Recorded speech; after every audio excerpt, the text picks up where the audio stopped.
ഇന്നിവിടെ ശരിയാക്കാൻ പോകുന്നത് ചെറിയൊരു സദ്യയ്ക്ക് 100 പേർക്ക് വിളമ്പാൻ പാകതക്കുള്ള ഒരു മധുരക്കറിയാണ്. പൈനാപ്പിൾ 100 പേർക്കാണ്. പൈനാപ്പിൾ ക്ലീനാക്കുക.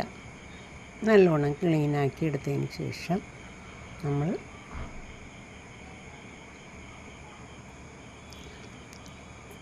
വട്ടത്തിൽ മുറിച്ച് ചെറുതായിട്ട് അരിയുക. തീരെ ചെറുതായിരിക്കണം. ചെറുതായിട്ട് പൈനാപ്പിൾ അരിഞ്ഞതിന് ശേഷം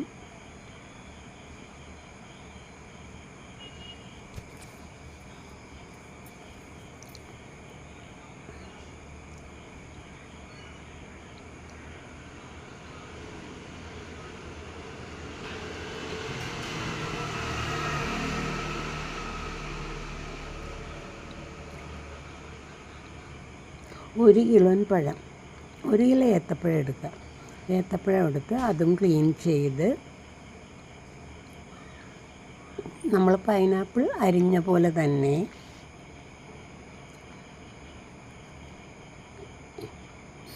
ചെറുതായിട്ട് അരിയുക.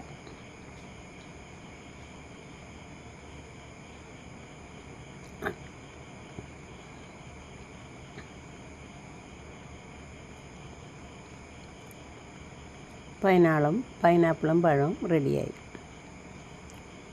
പച്ചമുളക് വട്ടത്തിലരിയുക.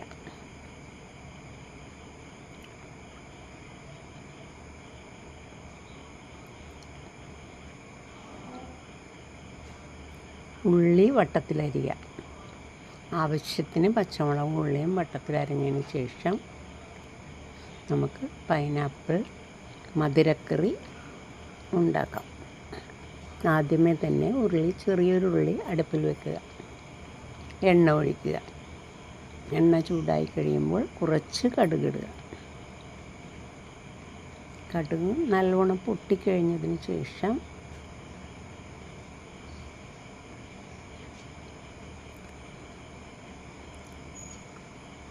കറിവേപ്പില ഇടുക. കറിവേപ്പില, ഉണക്കമുളക് ഇത് നല്ലോണം ഇളക്കി യോജിപ്പിക്കുക. ഉള്ളി വട്ടത്തിലരിഞ്ഞതും പച്ചമുളകും അരിഞ്ഞതും അതിനകത്തേക്ക് ഇട്ട് യോജിപ്പിക്കും. പൈനാപ്പിൾ അരിഞ്ഞതും പഴം അരിഞ്ഞതും അതിലേക്ക് ഇടുക. ഇട്ട് നല്ലോണം ഇളക്കി ശരിയായതിന് ശേഷം നല്ലോണം ഇളക്കുക. മഞ്ഞൾപ്പൊടി 1 ടീസ്പൂൺ ഇടുക.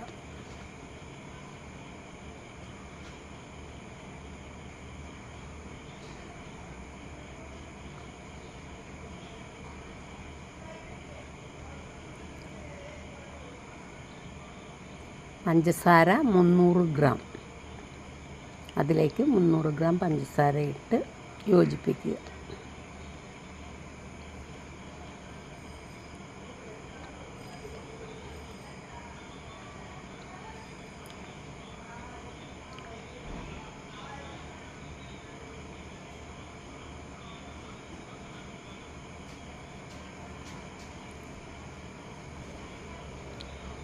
കുറച്ച് ഉപ്പിടുക. ഉപ്പിട്ട് നമുക്ക് നെയ്യ് ഒഴിക്കണം. കുറച്ച് നെയ്യ് ഒഴിക്കുക. ഇപ്പോൾ മധുരക്കറി റെഡിയായിക്കൊണ്ടിരിക്കണം.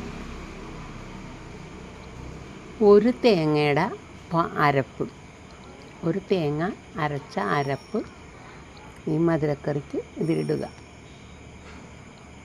കൂട്ടി യോജിപ്പിക്കുക.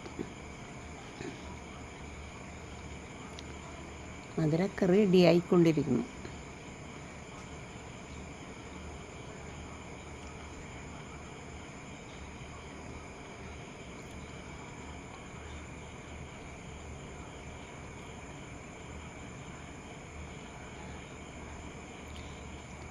അത് പാത്രത്തിലേക്ക് മാറ്റിയതിന് ശേഷം കുറച്ച് കിസ്മിസ്, കശുവണ്ടി നെയ്യിൽ വറുത്ത് ഇടണം. അതോടൊപ്പം തന്നെ കറുത്ത മുന്തിരി കഴുകി വൃത്തിയാക്കിയത്